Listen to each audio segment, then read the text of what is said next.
section of like before stream or after stream or a day of off stream where we just sit in Discord and I watch stuff. I force myself to watch things because I don't watch anything. It's really bad. But anyway, I think the time has come for some news. Is that what you think? That's what I think. Let's jump on over. Hopefully I've cleaned up everything so it should just work, but we'll see how it goes. Time for a bit of news.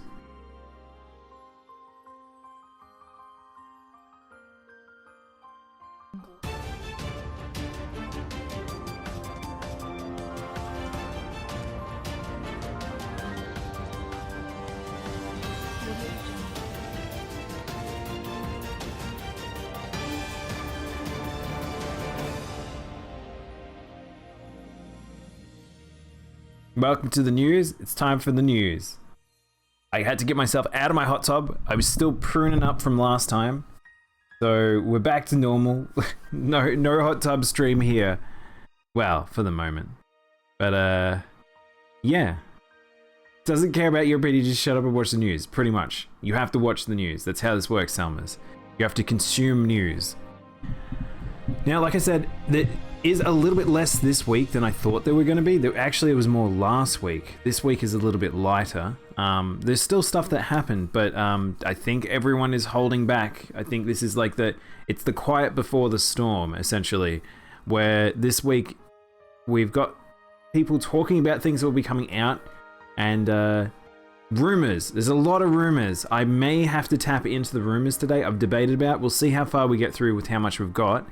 But we may tap into some rumors because there was some stuff, including very much to the last moment before I went to bed last night with, will we see a Switch Pro announcement at 12 o'clock last night? And it didn't happen, which I'm not surprised about because some of those are a bit funny. But now we've got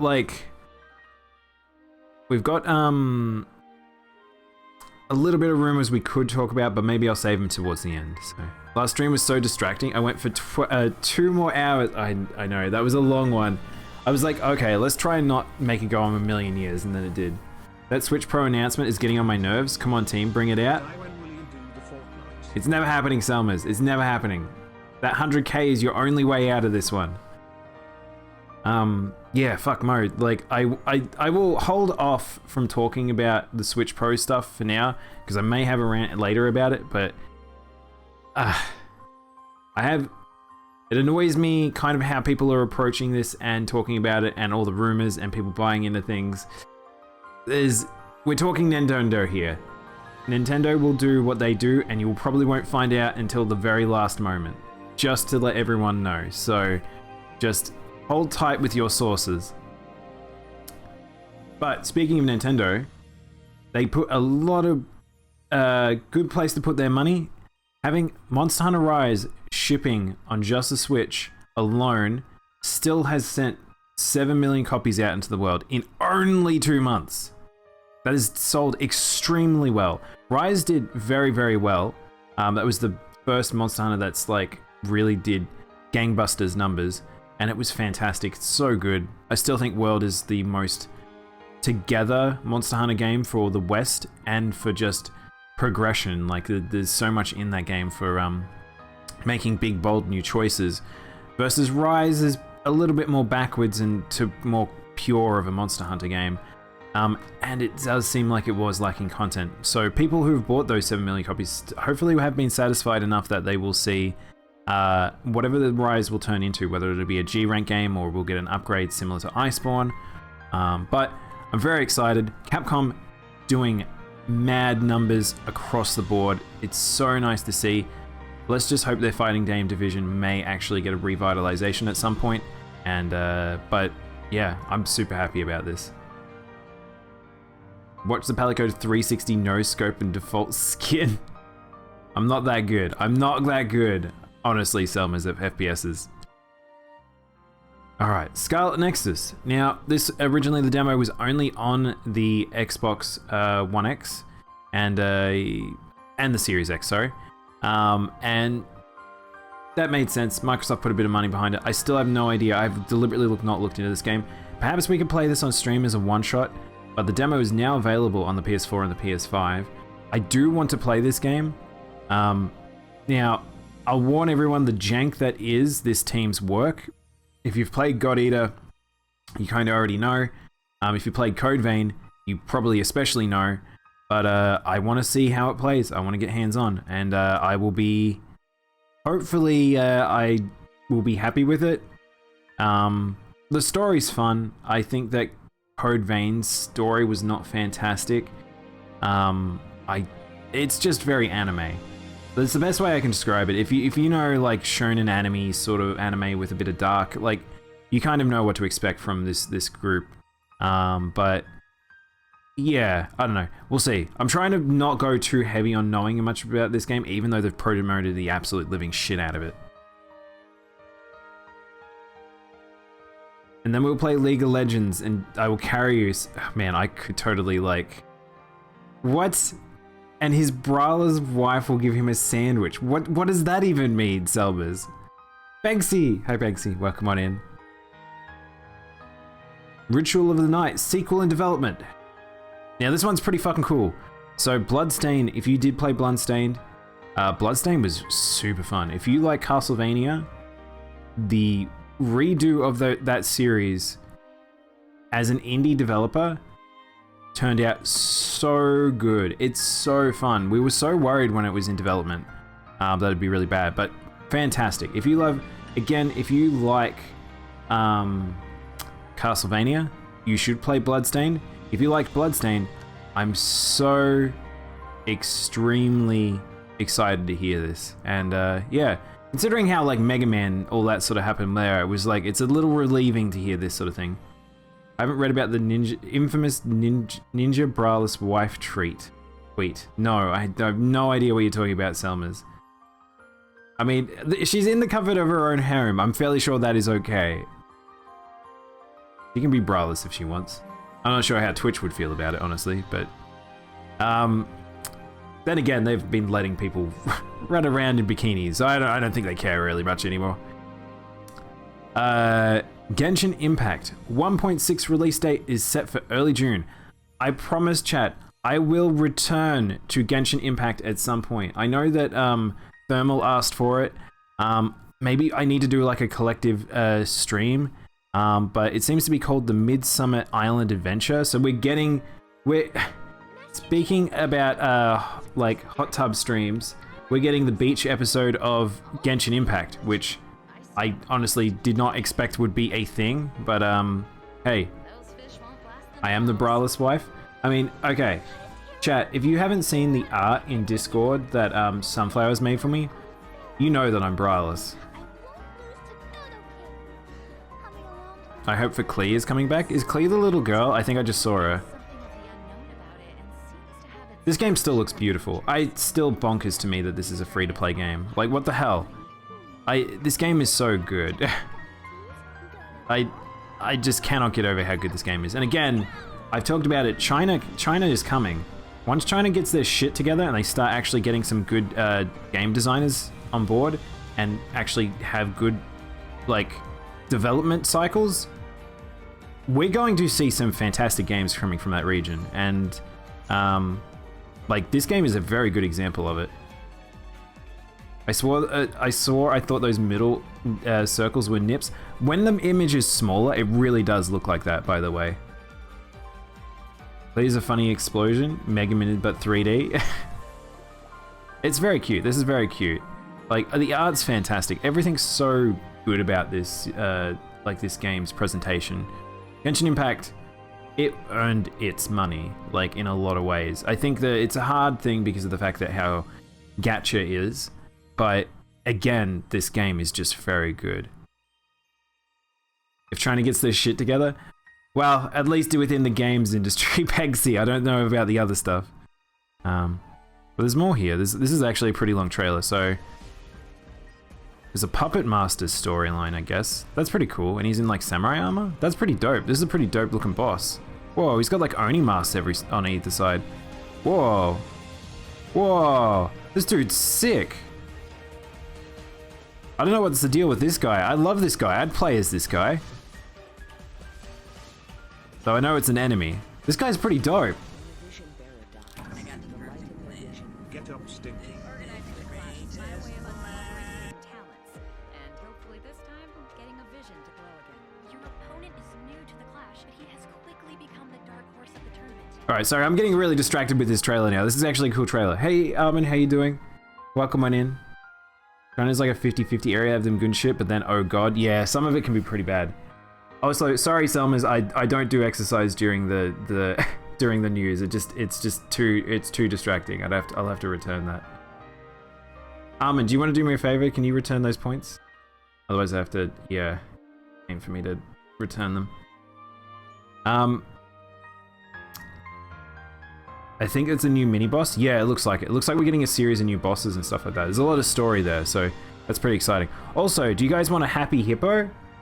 Can you guys see this? I don't know if it's fully on screen. There is a Kinder Surprise Happy Hippo chocolate that looks amazing there. I can't really bring it up on screen very well, but... Also, you guys want some Pizza Hut pizza? Man, this page is making me hungry. What's up with the ads?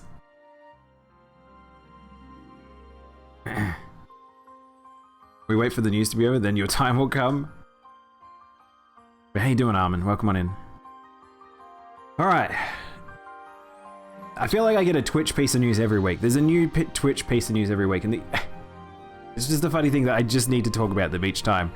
Twitch warns more industry DMCA claims are on the way. Now, so for any streamers, you already know about this because we actually got an email directly from Twitch advising that they will be cracking down and looking to enforce certain new rules that they're doing.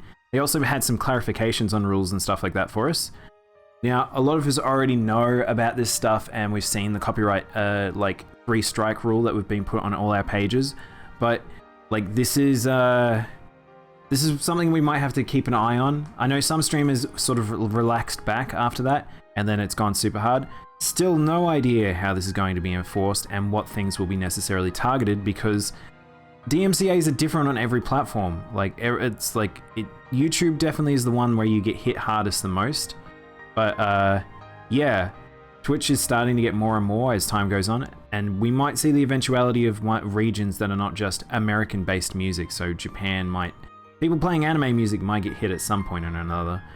Game music still seems to be pretty mostly free holds bar. So what you're hearing in the background with the Monster Hunter music, I think we're still okay.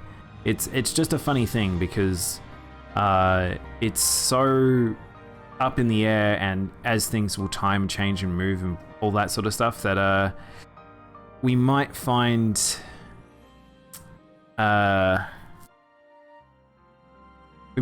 this stuff might get more cracked down over time, and that's just the reality of this platform as it gets bigger and more popular. You can't, my Twitch sucks at the moment, so I can't see you stream. That's okay, Armin. Enjoy whatever you're doing, if you can hear me. I want some Aussie Pizza Hut pizza. Yeah, but Pizza Hut sucks. That's the truth of it all. You can get much, I don't know, there's so many better pizza places. Go to your local pizza places. They are so good often. I'd love a pizza right now. Next up, Nier Artbook with Kazuma Koda illustrations announced.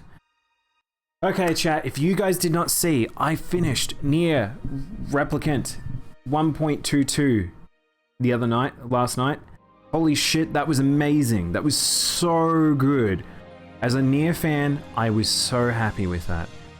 Now, we will probably check out Reincarnation in 2 days' time, which is the mobile game, which has new story. I probably won't do a full playthrough because it's a gacha game at the end of the day, but I will probably at least do a bit of a show off of that game, because the game's pretty fucking cool.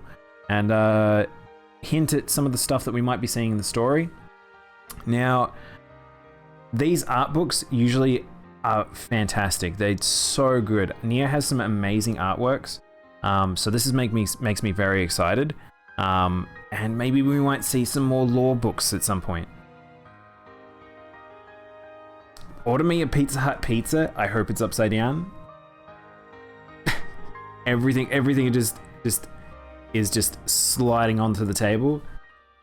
Greasy table. Bisa? Bisa? Because the P is upside down. I got it. Thank you, Armin. Alright, this is a bit of a weird one. EA pulls several Need for Speed titles from sale. This is not something that commonly occurs, by the way, chat. We've not seen a huge amount of this in the industry where we find things getting pulled down. This one is actually quite a lot of games. They're quite a lot of beloved games. And they're ones that have online services tied to them. So I think EA is being a little gross. So, after this date, players own the titles will be able to play offline, but online support will be gone.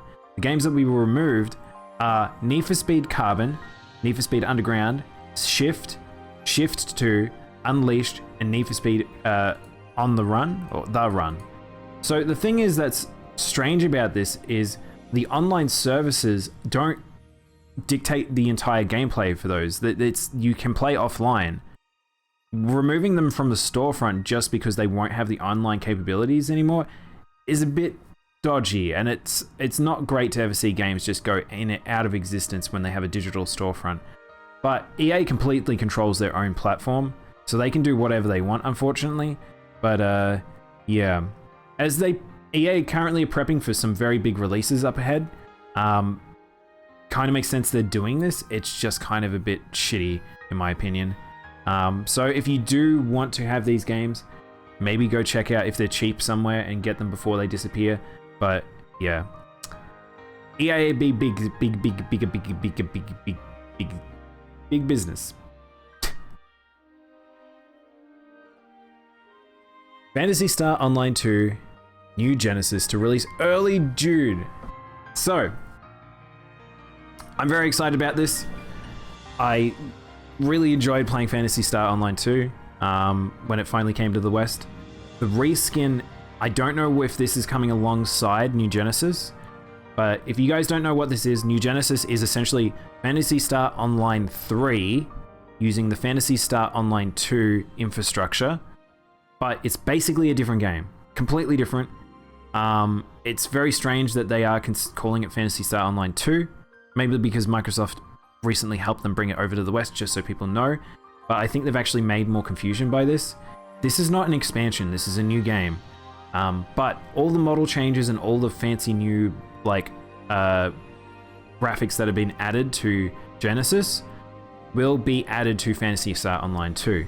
No idea again if this will actually all transition over immediately or if that's going to take some time, but as an action game, online action game that has hunting sort of style gameplay, very excited for this.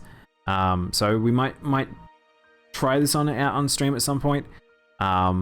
It looks so much bigger in terms of environments. The combat looks a little bit more robust. The enemy designs are fucking crazy looking. So this is pretty cool. It's not far away. This is very close. June 9th. If I didn't clarify, June 9th, which is only 5 days away. I actually went to the website to go see if I could pre-download this game. It's not up on the store. Well, it's not on Steam. I can't download it from its website. I think this will just go up the day of release or the day before, and all these people will be mass downloading this game. Hopefully they have a better launcher though, because holy shit, Phantasy Star Online 2's launcher sucks. It's not great. It's really not fantastic. But yeah, looking forward to that one. Oh, this is a fun one. Pokemon Master Ball Insects cages are now available for pre-order. Now, Pokemon merchandise, Japan, all that, we've heard these lines before, but these are pretty cool. I'm not a person that would ever go catch bugs myself. It's pretty fucking weird, but these are actually really nice looking. Japan has a fascination with bug collecting, and I don't really know why. Maybe they've just got a lot of bugs there. Maybe they've just got a lot of interesting bugs.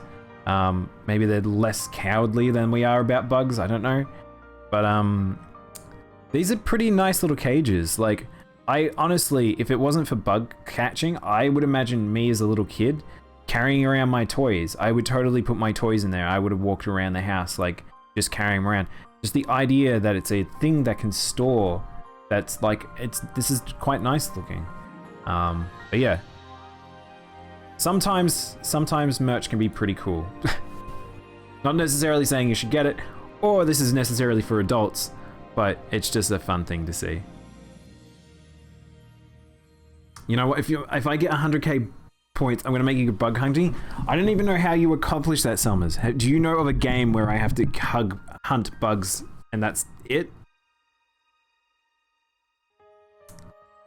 All right. So this is something new that was coming for a while. Bug snacks.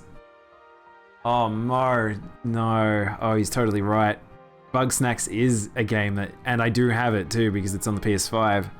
We played a bit of it when it first came out and I first got my PS5. It was interesting. I'm not sure it's my type of game, that's for sure. Crysis Trilogy Remastered announced for PS4, Xbox One, Switch, and PC. So the PC makes sense. It was originally a PC game. It did come to consoles, but the Switch, having the joke of can it run Crysis, is now a reality. No idea if this trilogy is actually going to be any good. I do believe that it's being remastered by Crytek, but Crytek is not really like the team it used to be. They dismantled their gaming divisions pretty fucking heavily. I don't even know what they do in terms of internal industry stuff now, because I don't think they do tech anymore for the industry. Like the Cry engine, like I don't even really think is focused anymore. Like, I think that they actually use a lot of other stuff, but it's really hard to say. But these games are fun. I actually really love Crysis 1. Well, until the halfway point. When it hits the halfway point, the game kind of falls apart, and that's why I have an issue with 2 and 3. But it's one of those things that I think is not the worst thing to check out, but I'm not really sure who this is for, because I don't think that the Crysis trilogy is particularly memorable outside of, like, there was a period of time where it was just fun to play with physics, and the graphics were quite outstanding compared against everything at the time. But yeah, don't quite fully know who these are for, but the fact that we could see Crysis running on a Switch is going to be pretty fucking funny. I want to see how it runs out of dock at max settings. We'll see how that goes. Whoa, here's a big one. So, as always, E3 brings a lot of very big announcements. Some get more direct tease than others, and this is one that we've known for a while. Battlefield, the next generation, is going to be announced on June 9th. Not only that, the trailer has already been leaked. I've actually already seen the trailer. If you're keen-eyed out on the internet, you probably can already have watched it. However, we still don't know what the actual title for this game is. We just know it's called Battlefield. We don't know if it's Battlefield 6. We do know that the team wanted to have the game be very familiar to Battlefield 3 and Battlefield Bad Company 2. And if that's the case, that's fucking sick. I'm very excited. I've ranted and raved about how much I love Battlefield 3 quite a few times now. And the fact that they have that still core theme there and the graphics that are being presented feel very 3 to me. But then again, so did 4 and Battlefield without any numbers. So, shooters. I might return to shooters. The only problem is, I don't have a good enough computer to play this. So it might come out and I might have to miss it. Unless I somehow get the funds together to buy a new PC for the first time in like 10 years. But yeah. Okay. E3. You guys probably need the rundown, because I need the rundown too. Here's E3's Summer and the Summer of Games Fest 2021 event schedule. So, yes. There is a lot going on from June 5th onward, which is tomorrow. We have a lot of stuff. Now, some of this I will be able to do live, some of this I won't be able to do live. Some of this stuff I'm going to have to recap, and there is going to be a lot of it. So expect me to be very exhausted next week. I might have to have a pure dedicated day or 2 days to streaming about news. We'll see how it goes. But Starting up on June 5th, kicks it all off with the Indie Expo, Guerrilla Collective. The Summer of Games Fest will actually start. Koch Primetime, I don't really know what's going to be involved in that. Devolver Digital actually has announced, that was going to be one of the articles, they are actually going to be doing a presentation that will be on June 12th. So if you like some of their indie games, check that out. Guerrilla Collective, Wholesome Direct, I have no fucking idea what this, I think this is more indie games that is, I think this happened last year, and they were just very sweet indie games, like just very cute, wholesome games. That was about it. Ubisoft Forward, so we're getting Ubisoft's Direct. Future Game Show, PC Gaming Show. Usually these two sometimes have like shooters and some indie games and some RTSs. Things are a bit more niche. Warner Brothers is doing a presentation, question mark. Considering that their divisions are actually reducing some of the gaming stuff, I'm really unsure what's going to happen there. Maybe we'll get more Mortal Kombat? I don't know. Batman? I'm not a Warner Brothers person, I have no idea. Xbox Bethesda Game Show Showcase. So this is set to be probably the big one, the first big one of that week. The Summer Game Fest will probably be good, but this will probably be the big show starter, which is Xbox and Bethesda working together because they're now conjoined as twins.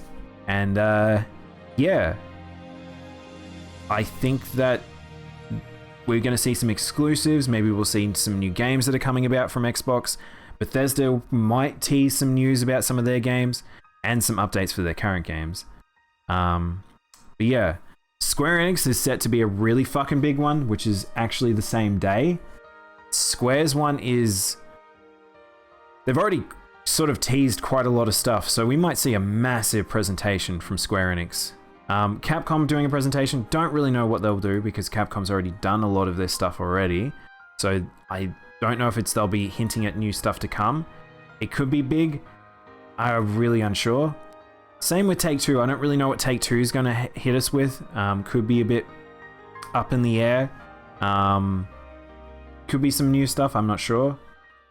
I hope we get more info on Splatoon 3. Well, I'll talk about it in a second. Calling it now, Mortal Kombat 11 Combat Pack 2.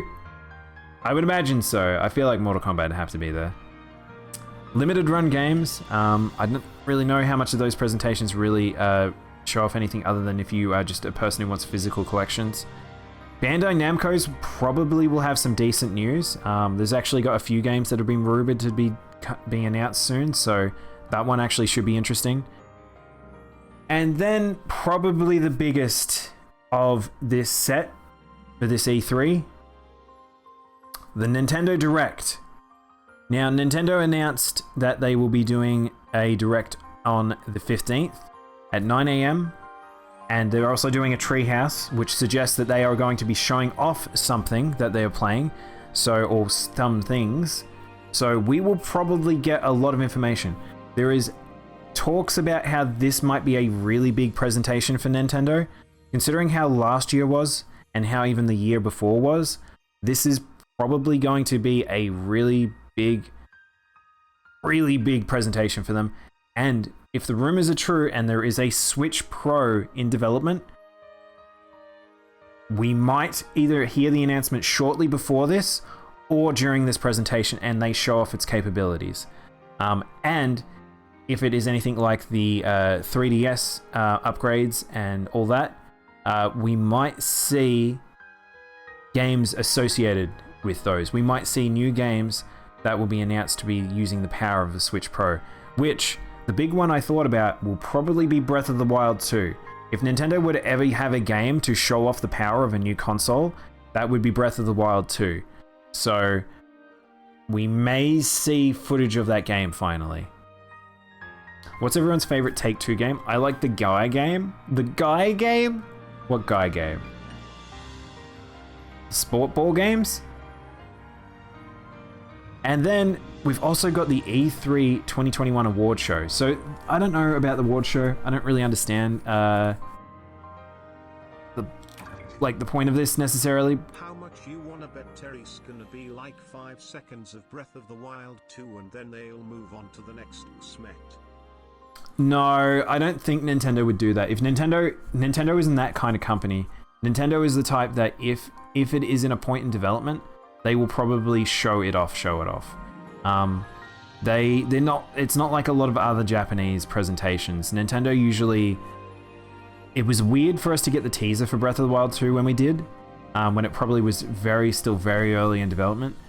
At the point it is now, it's probably mostly through development, so they probably will show a decent viewing of it. I wouldn't say 5 seconds, maybe like a minute or two. But if it's actually a lot further through the development and it's actually coming out towards the end of this year, which is possible, they might actually show off quite a lot of it. But yeah, that's the lineup. This is pretty good. I'm excited for E3 as always. It was kind of a weird year last year with not having E3. I'm a big fan of watching lives. I usually watch Giant Bomb's coverage, which I sit with mates. To me, it's the Super Bowl of my life. I will that and Evo, the two things that I get really excited about yearly, and I guess PAX. But it's a weird thing about this is I'm going to probably be streaming during the periods that this is on, or working, so I might miss a lot of this. So I will probably try and catch you guys up as much as I can, though. There's literally a game called Guy Game. Guy Game.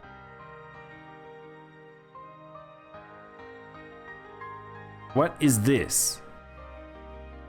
It's a game from 2004. It's published by Take-Two. What is this? Oh, this is too lewd. This looks too lewd for stream. What the fuck is this? Is this like a video, like...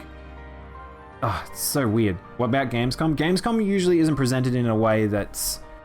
you can kind of consume it all in one lot. It's more kind of like as if they do just bits and pieces small, and a lot of the time there's a lot less news that's bigger there. It's more for people who are fans of more of European games generally, or things that are coming out at a different time in the year.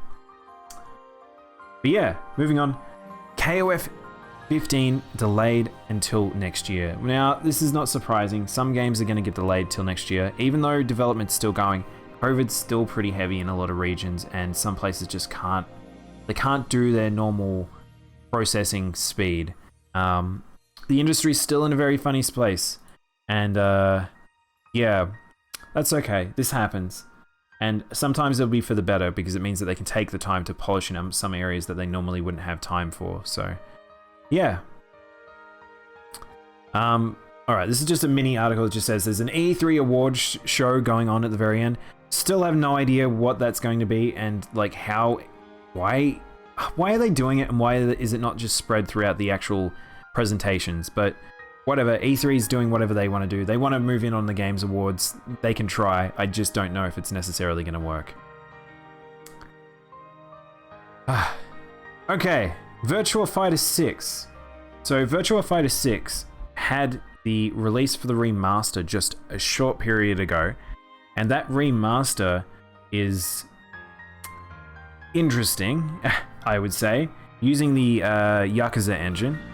However, it sounds like it wasn't anything to suggest that they would be releasing a Virtua Fighter 6. So Virtua Fighter 5 is just to test the waters, which is a strange thing. I've actually talked to people now about like their interest in Virtua Fighter. There's very few fighting game fans I know that were excited for this, and very few fighting game fans that would be excited for a new one.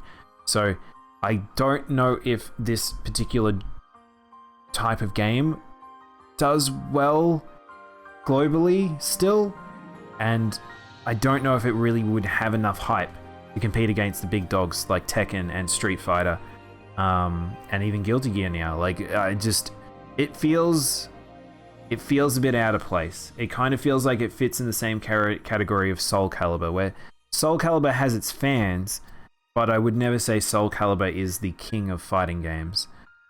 So, who knows? Maybe enough people downloaded and got excited about Virtua Fighter 5 that they would be open to making a new one. I still think it's very unlikely. But Sega needs to figure out where they want to sit with a lot of their IPs at the moment. So, yeah. Speaking of fighting games and Evo 2021 Online will feature 3 tournaments that will start beginning in June. So if you missed it, PlayStation actually did purchase Evo earlier in the year, which was such an insane thing to happen and kind of worrisome in a way. But I think this is okay. But what I will say is that I'm excited for Evo, but the fact that we're having it online only and over the course of the year, I don't know how much it's going to get as much of eyes on it as it does with normal Evo. So I think the first lot actually starts, is it the Japan tour or is it something else? I can't actually remember what it is. Strawberries, hey Strawberries, how you doing? The implementation of 3 different tournaments that will be held through the month of June into August. So pretty much it seems like a tournament every month. They're actually splitting each of them into smaller categories and more than 120 smaller events. What the fuck?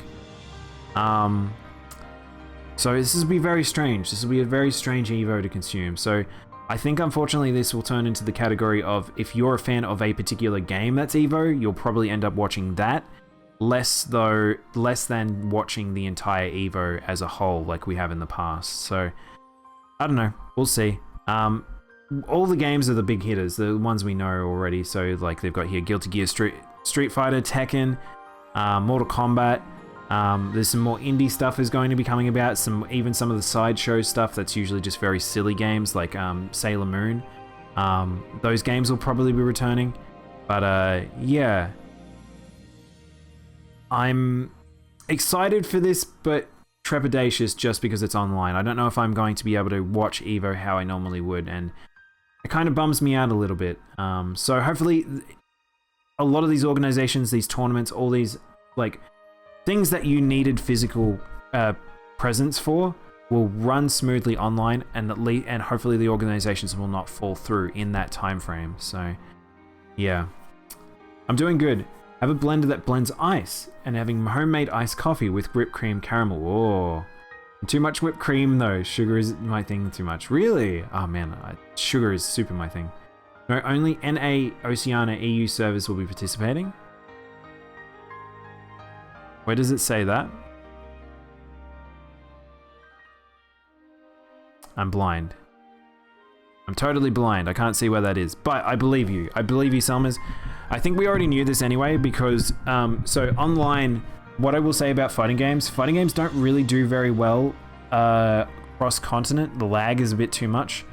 So tournament level play needs to be generally pretty located to that region. So NA fighting NA, Oceania fighting Oceania, EU fighting EU.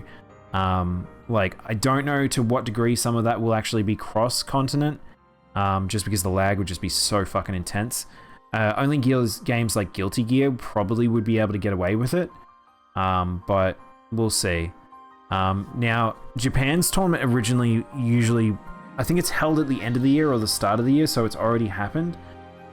Additionally, Evo's side tournament event will be held separately for Japanese and Asian participants. So that makes sense. I think that makes sense. Oh, there's the thing that Summers has said. But yeah. Also, those who wish to participate must have a PlayStation Plus subscription, as the tournaments will be held online. Of course, that makes sense. That's pretty funny. But yes, if you guys haven't realized something about Evo tournaments aren't just for top level players. Anyone in the world can participate. You can just go and sign up and fight in Evo if you want. And it being online means it's probably opened up to more people in a way that couldn't fly over to Las Vegas like previous years. So this could actually have way more participants than ever before, bringing out some online warriors. But at the same time, I don't know. Online versus physical for something like this, I still feel it's a little funny. It probably doesn't say that. I'm just making how the world tour usually means North America, Oceania. Yeah. I think it's just more phrasing of online rather than a world tour. But yeah, let's keep moving. All right, so back to E3. We actually already talked about this. this is probably, again, the biggest one of the set, which is Nintendo Direct and a Treehouse Live at the end of E3. And yeah, I think this, between that and Xbox, they will be the two big ones this year. Don't know if Sony is going to be doing any form of Direct outside of this. Also, if there is like a summer of, like, or is it going to be during the Summer of Games? Really not sure what they're doing, but at least two of the big three are here, so... E3 somehow still kicking along. Somehow. I have a quick drink.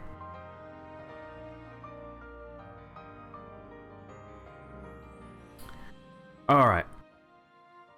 Dark Horse Comics wants to open up a game division and it wants to work with top studios. Now, Dark Horse Comics is extremely well known. They are one of the biggest adult comic book collectives, and they are so big now that they've decided they might look into video games.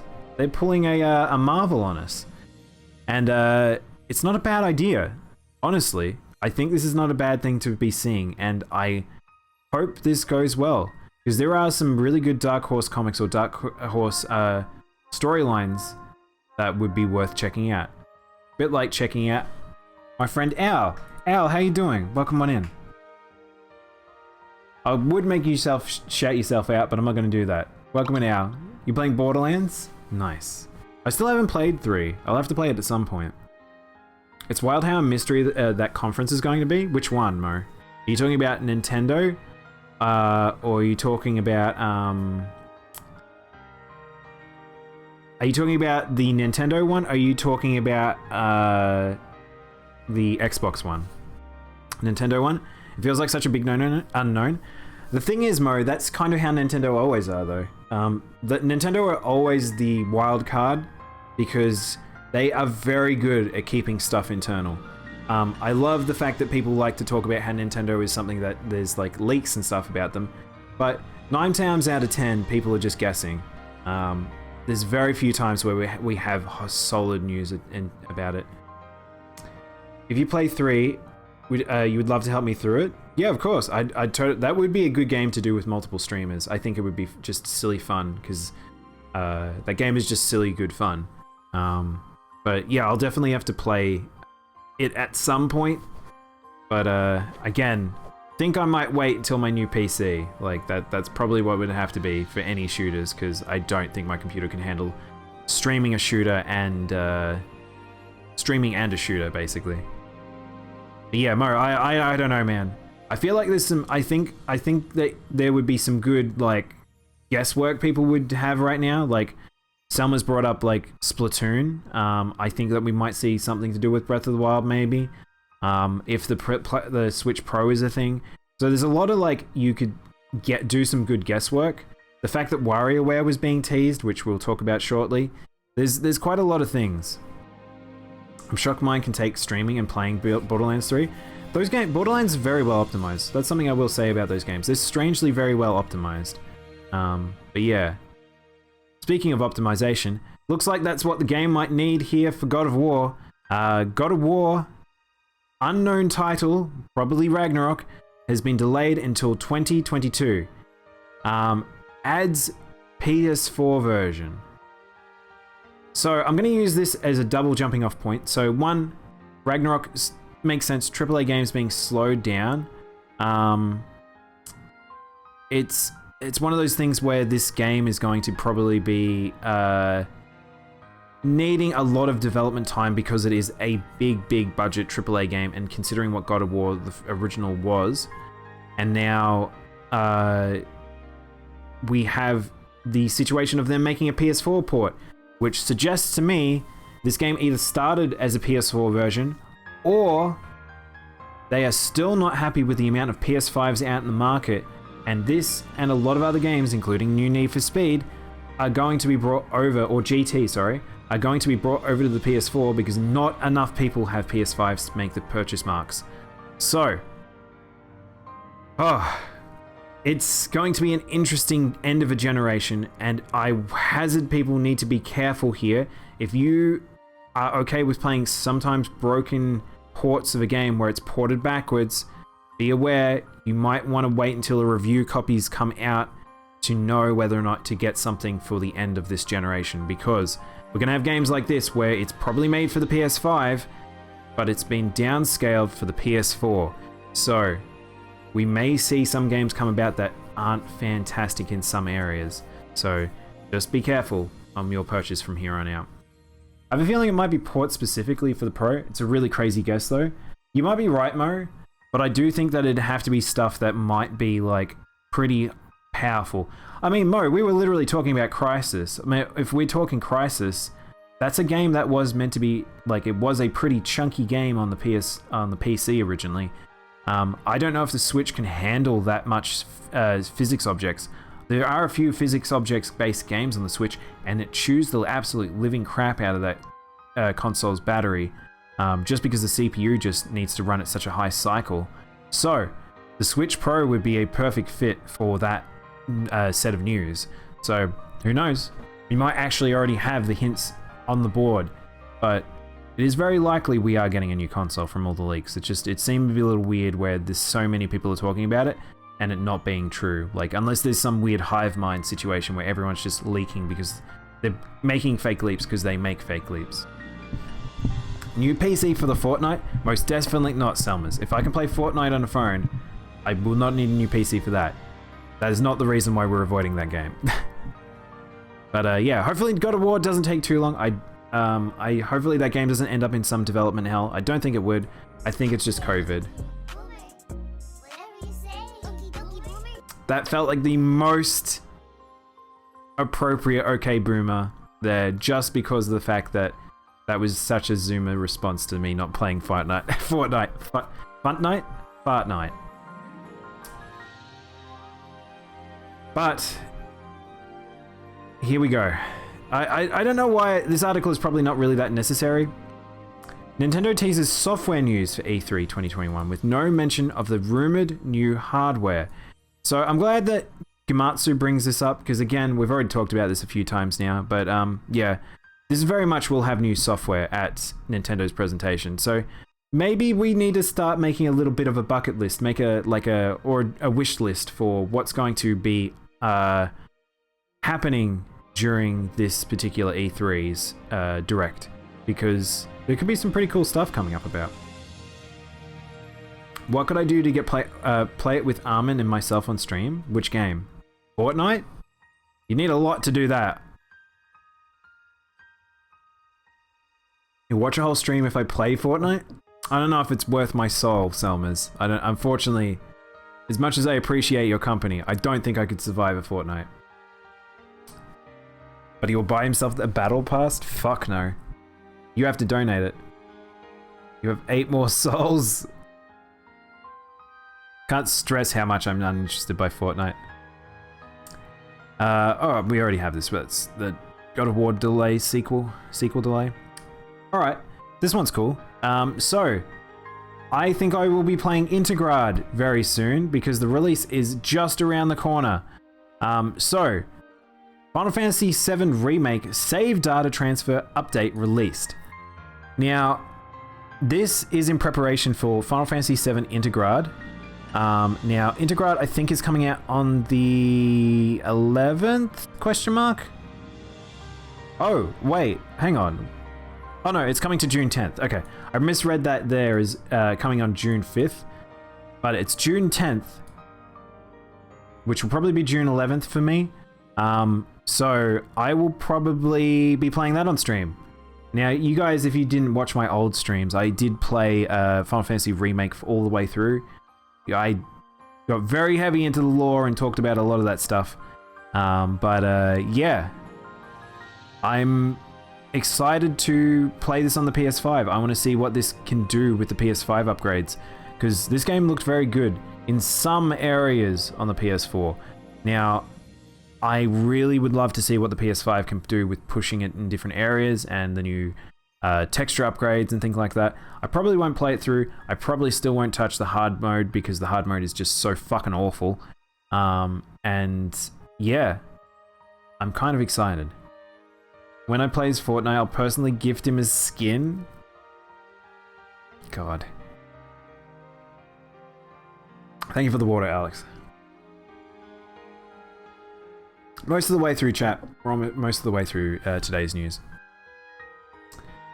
Still a bit of E3 though. So, Digital Devolver, just so if you guys didn't see, they were amongst that listing there. So, if you guys like Digital Devolver's weird, strange presentations, I will certainly say they're not for me. I'm not really a big Digital Devolver fan. A lot of the games aren't really my thing. But they have an extremely heavy cult following, and people love their weird, wacky presentations. And I think we probably will be getting another one. Don't know what form it'll take with like the COVID lockdown, but wouldn't put it past them with their creativity. That's pretty messed up. So expect new game announcements is what I will say. I'll buy him the prettiest princess skin. Hells yeah. Official Nintendo survey gauges the interest of a new WarioWare game. Not only that, it's extremely specific. If you guys have not seen this survey, there is a very, very weird question on the survey. Very specific question on the WarioWare. It's Beta 64. That's weird. I didn't realize it'd come from him. At the price of $4.99, how interested would you be in buying the next game in the WarioWare series? Not saying a possible, the next game. WarioWare is a game series starring Wario, featuring a collection of fast-paced mini-games, each lasting about 3 to 5 seconds. I love how quick those are. But 100%, most definitely would buy. I'm a very big WarioWare fan. I've played every single one. I may play WarioWare on stream at some point because they're just super fun. I really love them. Yeah, extremely specific question. This highly suggests that we will probably see something related to this during the Nintendo presentation, because I'm not sure why they would say interested in buying the next game in the WarioWare series rather than a possible future game. Another prediction, we'll get more insight on the new BioShock game. That's a pretty insane prediction there, Selmas. I don't even know if I've heard any rumors about BioShock at all. We need new WarioWare on the, or whatever on his platform beat 'em up was? Wait. We need new WarioWare World or whatever that his platform beat 'em up was? The side scroller or the 3D one?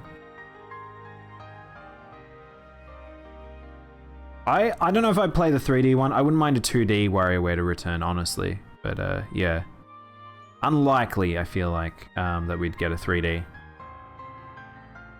Chivalry 2 launch trailer. Now, I've played Chivalry 1. I've played like a bit of the other like Knights in Arms games like War of the Roses and things. Like, I do like these IPs, but I don't know if I could play every single one each time these come out, because they start to blend into each other. Because this just does look like a shiny version of Chivalry 1. But I've heard these are pretty good, and I don't know.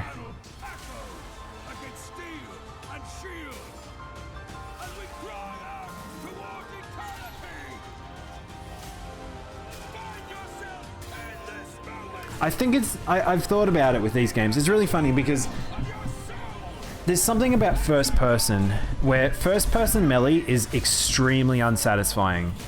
And it's really tough for me to play these without it being less focused on the actual combat and more on objectives. But Chivalry definitely felt like it was one that was more focused on the actual combat. I kind of do wish that it was multiplayer. Multiplayer. Third person.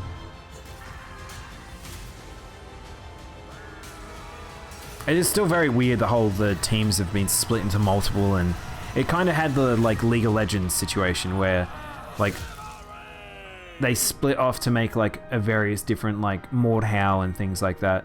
So curious which one will come up on top of these, or maybe just have a fan base of just people that alternate the different ones. My hopes are pretty low. I'm talking about negatives. 3D Wario World was great. It has great movement, physics, and it was fun to watch. I wasn't a big fan of it personally. I think it was just a lot of the camera. I think it was sort of turned me off. But again, like I said, I think I like the side-scrolling concept for Wario a bit more, but it was at a period where I don't think I was looking for a new 3D platformer. Now, here's one for Mo. Mo? The world ends with you, hands-on previews and gameplay. Now, I'm fairly sure he's already watched these, but if you guys are excited for the world ends with you, there is a fuckload of footage out now. Like, there is so much footage.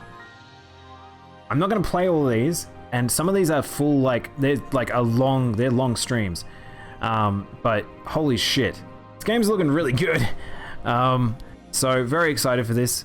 Again, not sure if I will play it on stream, but still cannot believe that there is a sequel to The World Ends With You coming out. Like, this is just a weird...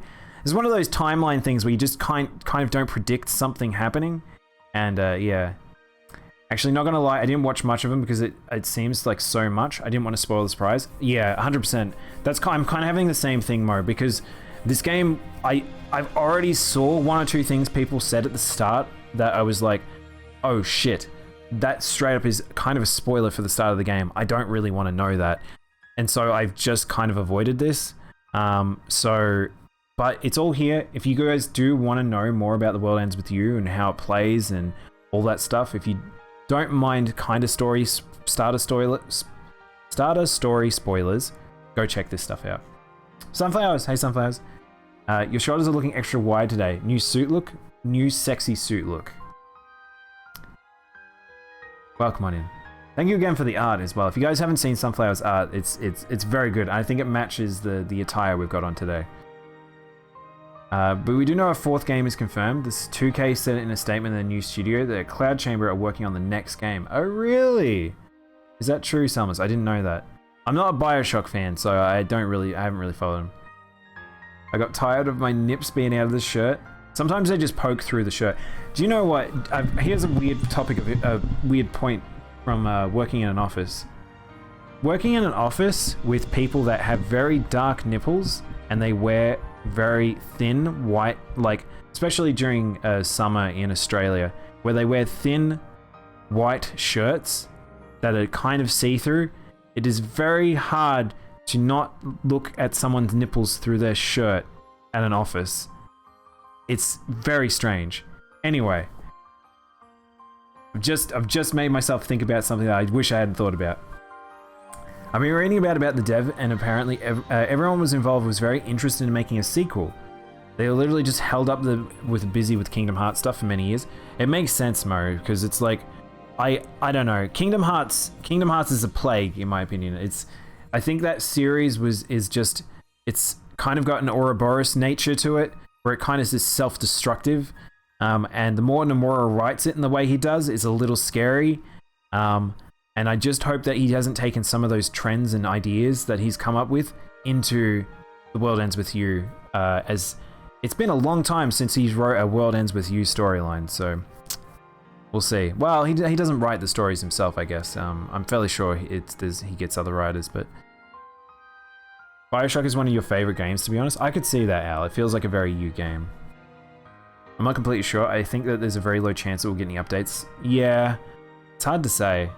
I don't know myself because I don't really follow 2K's games that much. So because it's just there, and you're like, you're looking down or looking up. That's right, Sunflowers. Awkwardly trying to look at someone's nipples, and then they get mad and be like, "Bish, you're the one walking around with a paper thin shirt." No, I don't want to be staring at man nips. Bandai Namco, Capcom, Square Enix, E3, 21 presentations dated. So we already talked about this, as we know, E3's coming, and I grabbed a few articles, not thinking, because I didn't know what order things would have been announced in. But yeah, it's gonna be a lot. There's a lot going to happen. It's E3. This is like proper E3, definitely, for sure. I believe The World Ends With You is written completely by someone else. He's just a producer. I believe he's also the concept artist as well. Like, it's because it's very much his style as well, Mo. But I thought he was the director. I didn't think he was the producer. I'm unsure. You might be right, but it feels very much his brainchild is the thing. And that's why it makes me curious what direction it will go, because I want him have as less creative control as possible over the last few releases he's been working on, because they've not turned out fantastic personally. But we'll see. The fuck 2K and fucks Gearbox for being mean to 2K Australia. Oh man, I won't get into the 2K Australia stuff. It's very depressing to talk about that. That's at a point in time where, like, Australia and games, yeah, very sad to think about. But anyway, anyway, I'm gonna struggle to get out of bed because lady issues and iron. Oh no, sunflowers. You need to be like me. You need to just get a shit ton of spinach into you. Just eat spinach all the time. A lot of spinach. 2K more like poo K. Thank you for that, Selmas. All right, we're almost there, chat. Just a few articles to go. Square Enix presents Summer 2021 set for wait, I read this weird. Summer 21 set for June 19th. So Square Enix actually has announced some of the things we may see, including things from Eidos Montreal and Babylon's Fall. But fuck me, that's crazy. So we're going to see Eidos Montreal actually have a world premiere. We know we're going to see Babylon's Fall, which, by the way, is something I'm extremely excited for. We might watch a trailer just in case people have not seen it. Marvel Avengers is getting a Black Panther War for Wakanda upgrade, which I don't know. I'm surprised they're still working on that game in a sense, but it makes sense. A deep dive on the new Life is Strange, True Colors. Also a remastered collection. I didn't realize there was a remastered collection. I guess I missed that. But yeah, fuck everything else. I want to see more about Babylon's Fall. If you guys have not seen this, this is the thing that I'm super fucking excited for. Because you know me, I love fantasy action. And when this was first teased by the one and only Platinum Games, working with Square Enix, I got very excited. And it's a medieval style fantasy. So, kind of really excited. Again, I was worried because Platinum have kind of like spread themselves a little fucking thin, that I'm curious like at what point it's going to become problematic. But at the end of the day, this still looks good. If it just ends up being Square does most of the combat based stuff and the actual world design like gets created or at least assets created by Square Enix that it helped with, that's fine, because the combat is what matters. And a few more articles and we watch a Palico stretch his tiny little arms. I probably need it after this one. It's been a little bit of a long one. I was thinking expansion was coming out too much early, but Bossman passed at the time. Wait, what? I don't know what you mean, Mo. So this is Babylon's Fall. So if you haven't seen this trailer, this is we've been waiting for this essentially. Any news? Because Platinum have gone deep underground because they've been working so many different things at once, which is so fucked. I am a little scared still.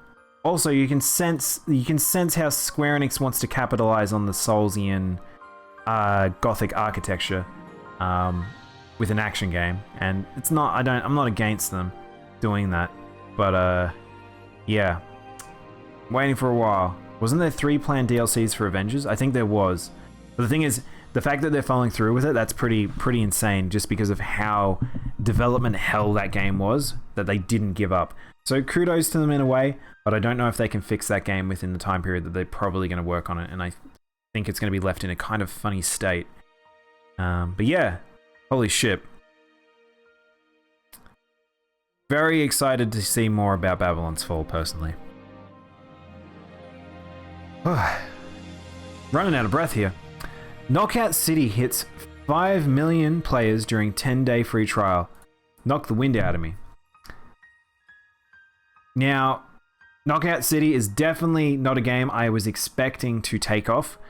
I think the past 2 years with COVID has really surprised me with what things can possibly like take a top slot and capture the zeitgeist of people, because holy shit, a game about dodgeball being the biggest played game, and it's so popular that they're actually moving the 10-day free trial to now be when you're level 25, street rank 25.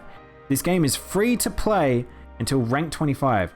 They are capitalizing on the free-to-play nature for sure. And EA and Valve Studios have done actually extremely well with this, I guess. I've seen most. I've seen yourself and Walkerman playing it. And I certainly, again, not something I think is interesting to me. It's not the type of game I think I would play. I've got no drive to. But it's been interesting to watch from the outside in how many people have gotten super hyped about this. This is the same with like the Bean Boys. Fall Guys was definitely not something I thought would take off as much as it did.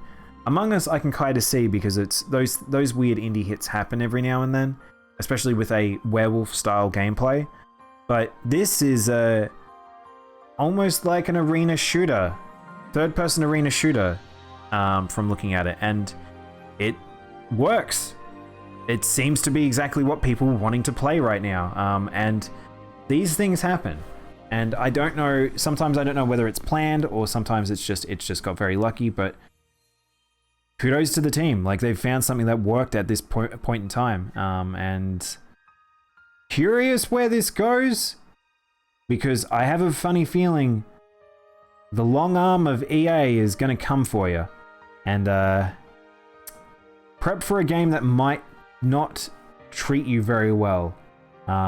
But that said, I might have to take a step back on what I've just said, because I have to say Apex Legends is still pretty good. Apex Legends pretty much get to do whatever they want with their free-to-play formula, and it's actually not too bad. It's not too money-grubbing, and people enjoy the absolute living shit out of that. Maybe the E3 of the past, where they were overbearing on some particular brands, might not be as bad. But we'll see. We'll see. We'll see if the old dog has actually learnt all new tricks, or if it can fall back on its laurels. EA's been slowly learning from their issues. I guess we'll see. It's one of those things, Al, that I'm just constantly concerned, because AAA be AAA. They fall back into their really bad habits very often, and this game could show that if they're not careful. So hopefully they take some cues from the Apex team and be able to keep a free-to-play formula that keeps people engaged and continuously releases content that keeps people engaging. But I don't know how far you can stretch a game like this. I don't know if this is the type of thing that will be keeping people around for long term. We'll see. Splatoon still surprises me to this day how many people play it, so it could have the Splatoon effect, or it could be the thing of the month formula. We'll see. But it's interesting, Mo calling it Game of the Year. I really am shocked by that. That's crazy to me. Still early in the year, man. We're only at the halfway point, and the big hitters haven't even been released yet.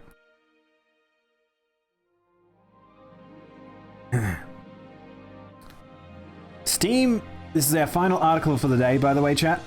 We're at the end of the news, and I am a bit exhausted.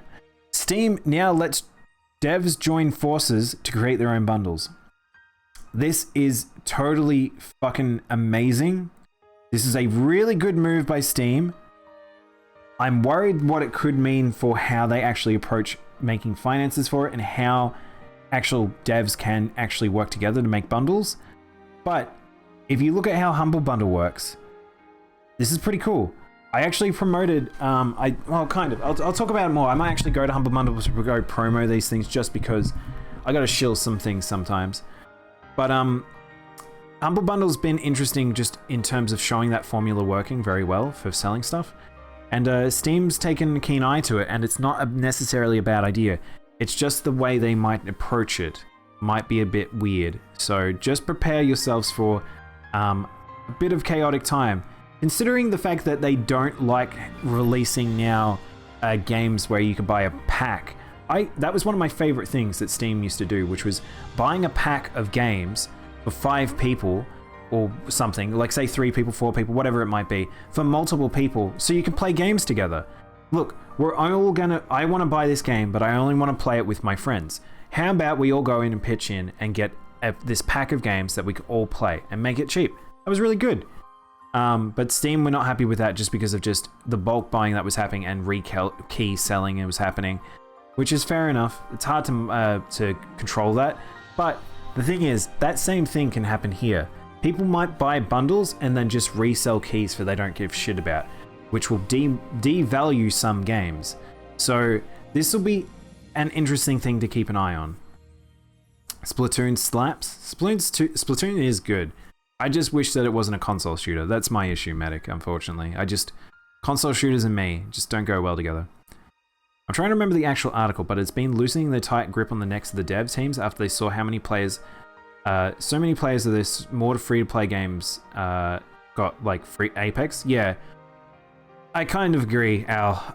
The thing is, I know people who work in E3, in EA in Australia, and it still doesn't sound like a space that I would necessarily want to make games in.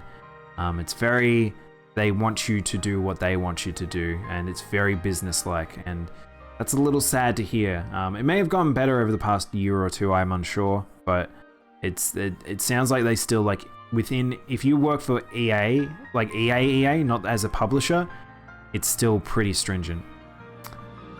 Look, I straight up think it's the best game that's released this year. Mo, you're talking mad shit about Knockout City here. Is this something where I have to play this game to see if I understand the enjoyment? Because from the outside in, I don't understand that at all.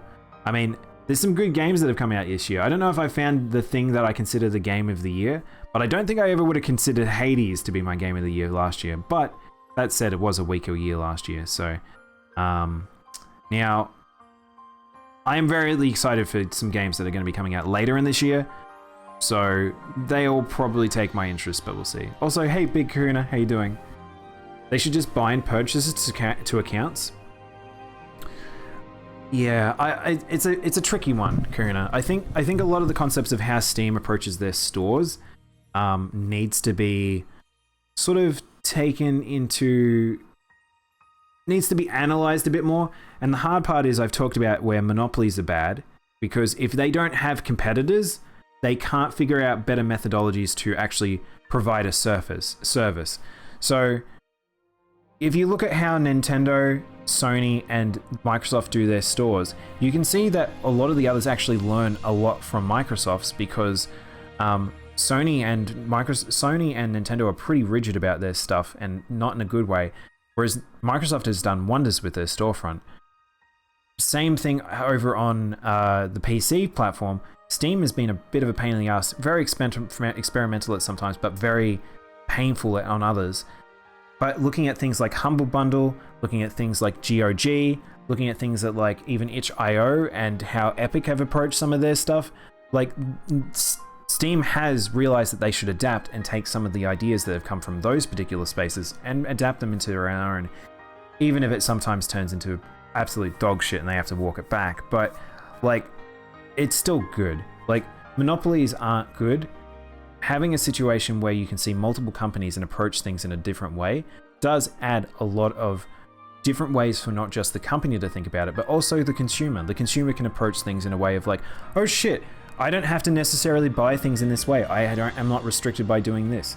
It's also one of the reasons why I believe that like pirates are also good for the industry, because it shows the industry what spaces a game will not be purchased at certain rates, and people will go for the cheaper option of the free option of just going pirating something because the storefront it sucks, or something's too expensive, or they don't think it's worth the value. So it's like definitely one of those things where we have an evolution that can still occur within the industry, and that's always good to see. Alright, needed water after that. It was a big rant. I don't think it's really fun to watch. Yeah, that's the thing, Mo. I've only seen glances of it, and the context of it, where it's just street dodgeball with powers does not get my imaginative juices flowing. Like, it doesn't, there's nothing in that phrasing that makes me salivate. Whereas I think it might be when that you get that good game feel, Mo, maybe. I think if you get that good flow, or you get that like game flow of within each match, that would be the thing where you're like, shit, I'm in now. Like, it's got that really good loop.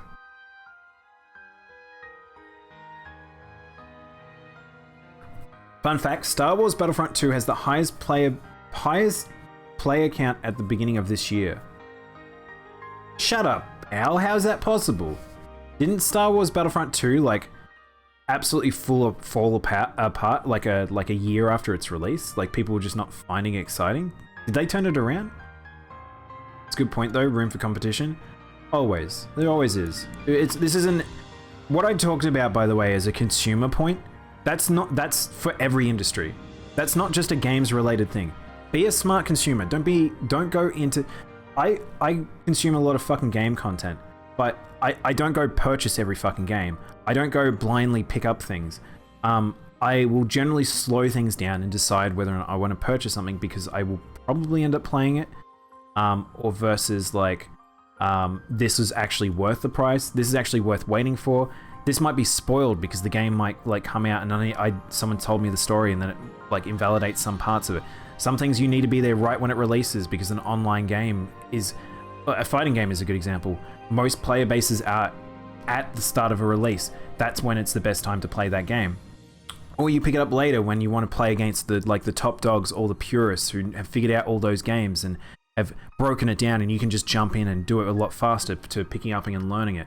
Like, there's lots of different ways to approach purchasing a game and thinking about like what makes its price tag worth it, what makes it worth waiting for a sale, what platform is it worth getting on, what platform is it worth enjoying on with particular like peripherals. Like, I can't use my fight stick on my PS5, so I'm gonna get Guilty Gear on the PC.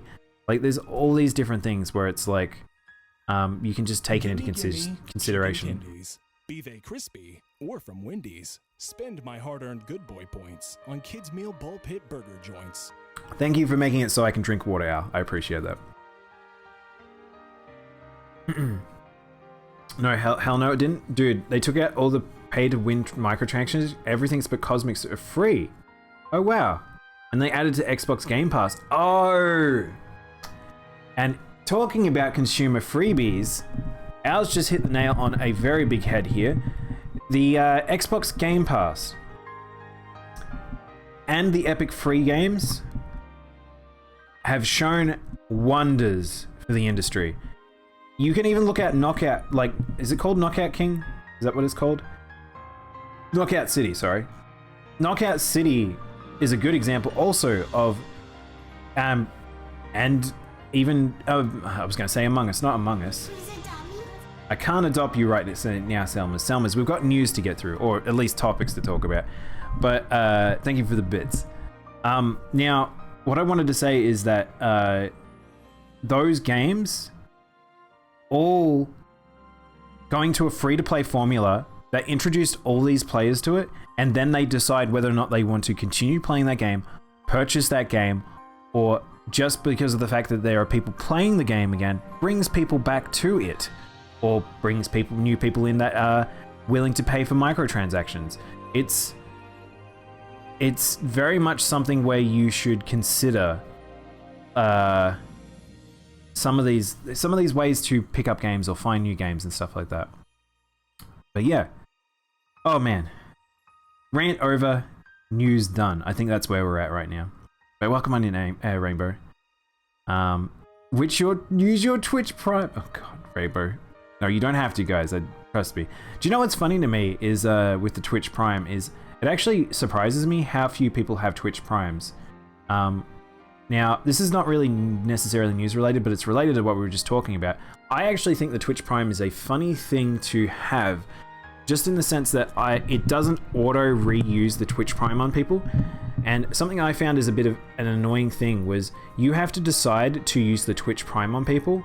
So it was one of these things where I had it at the start and then I was like deciding whether or not it was worth having. But I was like, okay, well, I'll put my Twitch Prime on this person, and this person will always be the one I give the Prime to because that's pretty cool. But then it turned into like, oh, I forgot to use it for that month, so then it wastes the amount of the Twitch Prime you have. It just goes to no one. Or I had another scenario where it was like, I have a person that I'm giving it basically monthly, but I can't make it so that it takes the Twitch Prime sometimes. There's no automation there. So it encourages you to use it on new people or someone that you go and do it actively at a time. But I don't do that as much anymore, like with giving people subs, or subbing to people rather. So it's a weird thing now with the Twitch Prime, and I kind of understand why that's maybe one of the reasons why you don't see it around as much, even though people do watch a lot of Twitch, that they kind of feel weird about you getting a Twitch Prime. Going to sleep now, Alex? No problem, man. Enjoy the sleep. And I will enjoy the stream. But to finish up my point, Battlefront servers were so packed, it ruined a stream. I wasn't able to log in. Oh, wow. That's crazy, Al. I was worried about that with Final Fantasy when we tried logging in that one time, because it's like, servers can be pretty packed sometimes. Alright, chat. I think that's news time over. What we might do now is we might switch back to chill chat and we can decide what we want to do here, because that didn't go as long as I'm missing the ducking news. Oh my god, CJ. You not only have missed the news, missed a bit of news, you've missed all of the news.